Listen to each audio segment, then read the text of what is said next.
एक देश का नाम सुना आपने? मिस्र, इजिप्ट। इजिप्ट का नाम सुना है? तो वहां आपने सुने होंगे पिरामिड। मिस्र के पिरामिड सुने आपने? तो पिरामिड क्या है? समाधियां। मरने के बाद लोगों को दफनाया, उनके ऊपर बिल्डिंग बना दी, उनको उन्होंने क्या कहा? पिरामिड। उस पिरामिड में तो बाकायदा एक कमरा बनाया जाता, इसमें डेली खाना रख के आते, और जो मरा है उसको जो पसंद होता है वो रख के आते। कि उसको खीर पसंद थी तो आज खीर रख के आता है, अरे फिर वो भूखा मर जाएगा, वो क्या खाएगा? फिर दूसरे दिन जाके चेक करते कि खीर तो नहीं खाए हैं, पसंद नहीं आई, हलवा रख दो आज तो पूरी व्यवस्था हुआ करती थी। इसका मतलब दुनिया के लोग पुनर्जन्म में क्या करते थे? विश्वास। यहां पर भी मिला, लिखो। एक कंकाल मिला। कंकाल समझते हो? मतलब हड्डियां हड्डियां दिखाई देती है, बाकी तो चमड़ी होती है वो तो गल जाती है। एक कंकाल है, स्केलेटन है एक। उस स्केलेटन के गले में एक हार है, पत्थरों का और हड्डियों का। किसका? पत्थरों और हड्डियों का बना हुआ हार है, उस कंकाल के गले में डाला। इसका मतलब कोई रिच व्यक्ति रहा होगा, अमीर आदमी रहा होगा कोई, तो हार उसके गले में होगा। मरते टाइम कहा होगा कि हार मत निकालना रहे, साथ में दफना के आना, अगले जन्म में काम आएगा। आपने लिखो। आरएस में तो फिर भी कभी कभार पूछते हैं, बाकी आईएएस में हर साल एक क्वेश्चन आता है कि 20 जगह के नाम देते हैं, भारत की अलग अलग जगह के नाम। एक मैप आएगा भारत का और उसमें 20 पॉइंट लगाए हुए होंगे, फिर बताएंगे जगह कौन कौन सी बताओ। इसलिए डिस्ट्रिक्ट रखने हैं ध्यान में, है ना? क्या पता अपने वाले के अंदर वो, मुझे याद एक बार प्री में पूछ लिया था, एक बार मेंस में पूछ लिया। एक मैप दे दिया, 4 पॉइंट लगा दिए, नीचे लिखा है 4 जगह कौन कौन सी है। तो अब डिस्ट्रिक्ट पता हो तो अपने को लगभग अंदाजा हो जाए, यदि वो बालोतरा डिस्ट्रिक्ट में तो इस जगह के आसपास रहा होगा, ये इस जगह के आसपास रहा होगा, तो याद रखना अपने। तो तिलवाड़ा कौन से जिले में? बालोतरा जिले। वही नदियों के पास में होंगे। यहाँ से जो नदी निकलती है वो है लूणी। कौन सी है? लिखो। यह है लूणी, नदी के किनारे स्थित है। आप और छोड़ो, बड़ा सिंपल सा। मंगलवार के दिन अपने घरों में हनुमान जी की पूजा करते हैं।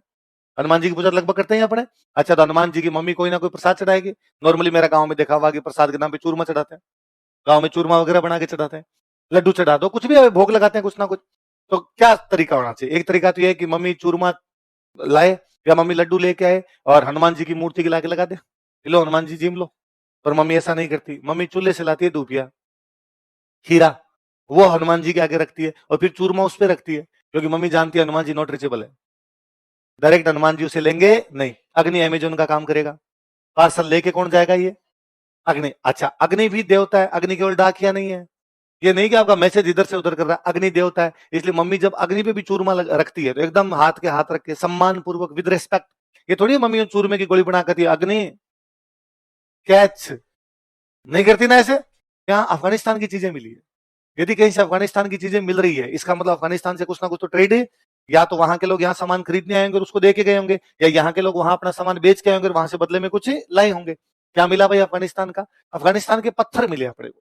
ऐसे कैसे? ग्रीन, तो ग्रीन का वो ग्रीन एक पत्थर आता, मैं नाम बोल रहा हूँ उसका भी। उस ग्रीन पत्थर का मतलब ये माना जाता है कि जिसके पास ये ग्रीन स्टोन रहेगा उसके पास पावर रहेगी, वो ज्यादा पावरफुल होगा दुनिया के अंदर। तो उन्होंने भैया ने हमें बताया कि आज भी जो रूस के राष्ट्रपति है पुतिन, उनका जो ऑफिस है, प्रेसिडेंट का जो ऑफिस है, उसमें भी ग्रीन पत्थर लगा हुआ है वहां पे। क्योंकि वो का वो, यदि कोई बाहर का आता तो उसके तो बेचारे के एक आधी अंगूठी में पहना होता, रूस वाले उसको रूम में लेके आते पूरा। तो वो उन्होंने हमें 2 कमरे दिखाए, तो हम बड़े ही अरे मो यार बड़ा शानदार था। अब एक अगले कमरे में लेके, उसमें पूरा नीला, ये जो पर्दे दिख रहे हैं अपने नीले, ऐसा नीला नीला एकदम लगा हुआ। तो उस ब्लू को देखते ही मैंने कहा कि तो अफगानिस्तान से मंगाया होगा। तो लेपिस लाजुली है, लेपिस लाजुली तो अफगानिस्तान से मंगाई होगी, तो कम से कम ये मत कहना कि रूस में ही होता है और रूस वाले इसको रखते थे। आपको क्या पता कि अफगानिस्तान से आता था? अफगानिस्तान के एक तरफ था इंडिया, एक तरफ था रूस। पाकिस्तान तो पहले इंडिया ही था, तो एक तरफ तो इंडिया आ गया। उज्बेकिस्तान, कजाकिस्तान ये देश होते ही नहीं थे, ये सारे किसके पार्ट थे? तो पहले रूस और भारत के बीच में एक ही देश होता था।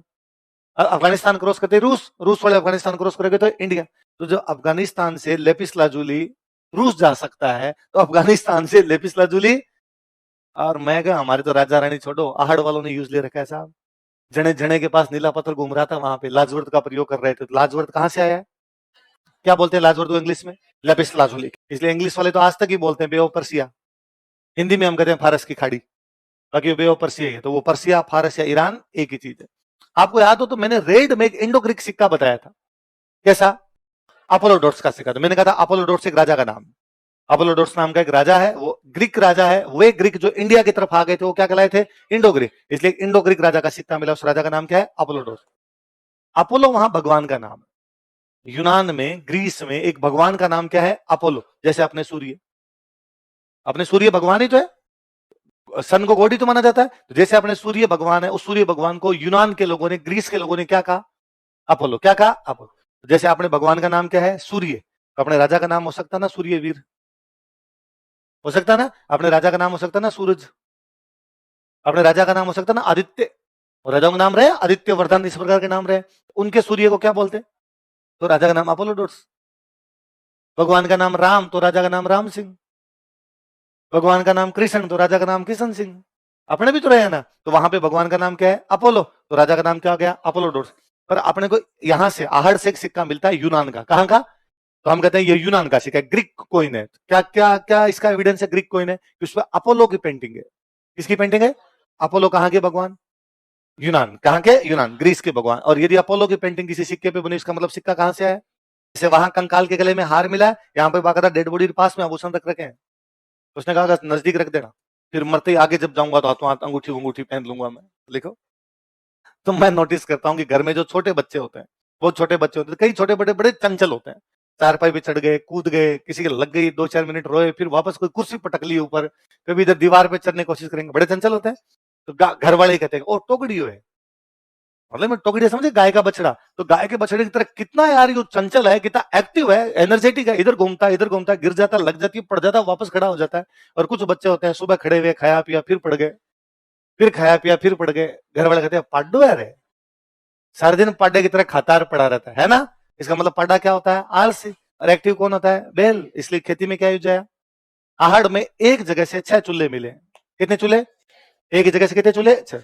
दो तरफ इशारा है, या तो है कि वो ढाबा है, क्या है भाई, जब आप कहते हो कि वहां व्यापार वाणिज्य करने के लिए, ट्रेड करने के लिए लोग अफगानिस्तान से आते थे, ट्रेड करने के लिए लोग ईरान से आते थे, ट्रेड करने के लिए लोग ग्रीस से आते होंगे, तो कहां खाना खाते होंगे, वही तो जगह होगी। आप आज के टाइम में उसको ढाबा कहते हो सकते हो उन्होंने एक सेंटर ही बना दिया हो कि जो बाहर से आएगा यहाँ खाना खाएगा।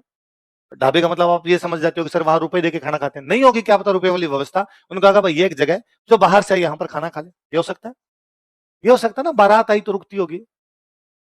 अब भी तो होते हैं ना अपने गांव के अंदर सामुदायिक केंद्र बनाए जाते हैं, तो अब जब सामुदायिक केंद्र वगैरह होंगे, कोई ढाबे जैसी कोई चीज होगी, तो वहां पे लोग एक एक आगे खाना खाएंगे, थोड़ी बड़ी संख्या में आएंगे, 5-7 लोग, 15-20 लोग एक साथ कभी आते होंगे, 50 लोग एक साथ आते होंगे, तो इतने सारे लोगों को खाना बनाने के लिए एक चूल्हे से तो पार पड़ेगी, तो चूल्हे उन्होंने ज्यादा बना रखे हैं। या हो सकता है कोई ज्वाइंट फैमिली हो, ये परिवार में 40-50 लोग हो, कि भाई 4-5 भाई रहे हो, सबने आगे जनसंख्या में खूब योगदान दिया हो, 10-10 पैदा किए हो, तो 40-50 तो उनकी हो जाए, फिर उनकी लुगाइयां आई होगी, त्यों करके लंबा चौड़ा जमावड़ा रहा होगा परिवार का, उनके भी चूल्हे खूब सारे चाहिए। तो दो तरफ इशारा है, या तो ज्वाइंट फैमिली है या सामूहिक भोजन होता है। कि गर्मी में मिर्चें क्यों खाते हैं ज्यादा, क्लाइमेट ये कहती है कि जो ठंड वाले लोग होंगे वो मिर्चें खाएंगे, जो गर्मी वाले लोग होंगे वो इतने ज्यादा मसाले खाएंगे अपने यहाँ मध्य जून के महीने में।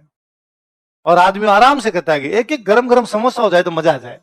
अरे गर्मी में गरम गरम समोसे से मजे कैसे आ सकते हैं, और समोसे तक रह जाए तब तो ठीक है, ये जोधपुर वाले खाते हैं मिर्ची बड़े, जून के अंदर वैसे मिर्च लग रही होती है, ऊपर से मिर्ची बड़े और खाते हैं। पर अपने है, होना ये चाहिए था, ये सब चीजें खाते हैं यूरोप के लोग, हमारे यहाँ पर ये चीजें होनी नहीं चाहिए थी, पर पता नहीं कब और कैसे हमने सीखी, पर हमने सीखी।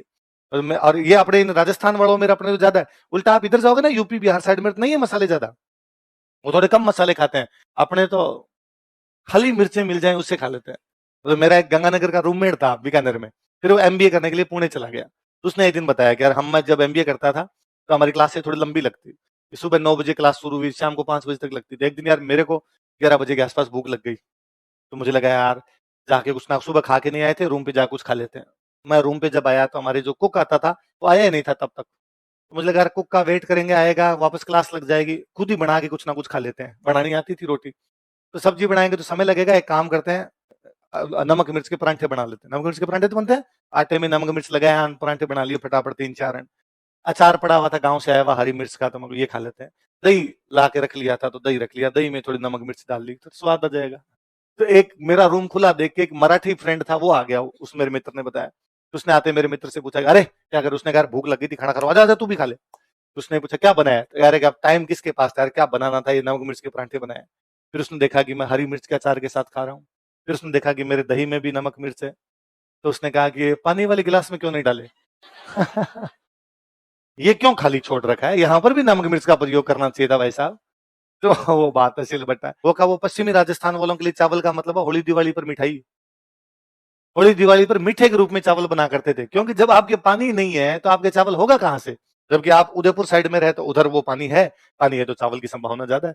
2016-17 के आसपास कोई प्री की वैकेंसी आई हुई, मैं उन बच्चों की क्लास ले रहा, तो उनका टाइम, क्लास का टाइम था सुबह 7 बजे से लेकर 3 बजे तक, वैकेंसी का टाइम आ रखा तो फटाफट कोर्स करवा रहे। मेरी क्लास होती है उसमें 1 से 3, 1 बजे बच्चों का खाना खाने का समय होता, तो मैं जब क्लास में पहुंचता तो या तो टिफिन बंद कर रहे होते या खा रहे होते, कुछ ऐसा चल रहा होता। तो जनरली मुझे क्लास में जाके 5-7 मिनट वेट ही करना पड़ता कि ये सब खा खुआ ले तो मैं क्लास शुरू करूं। आगे आगे सबसे आगे 2 बच्चियां बैठती और मैं जब भी जाता तो उनका टिफिन खुला हुआ मिलता। मैंने नोटिस किया कि 3 दिन से चावल ला रही हो। ऑब्वियस सी बात है, मैं जब उनके सामने जाके बैठता तो मेरे से पूछती कि सर आप भी खा लो। मैं अरे बस फटाफट तुम खाओ, अपने क्लास शुरू करते हैं। 3 दिन लगातार जब मैंने चावल देखे तो चौथे दिन मैं माइक वाइक शुरू करता नहीं था, 5 मिनट यूं बैठा रहता। तो मैंने धीरे से उन लड़कियों से पूछा कि बिहारी हो क्या? भाई दोनों टाइम चावल ही खाती रहती हो? तो उन लड़कियों ने बड़े इनोसेंट तरीके से कहा नहीं सर हम तो उदयपुर की हैं। और तब मुझे मन ही मन बड़ी शर्म फील हुई। मुझे लगा कि हाँ भाई रे, उदयपुर साइड में पानी है इसलिए वहां पे चावल होता है, इसलिए लोग चावल खाते हैं। तेरा जिला चूरू है। इसलिए तेरे लिए इसका मतलब है होली या दिवाली पर बनने वाली मिठाई, इसलिए अपने चावल अच्छे लगते नहीं है। तो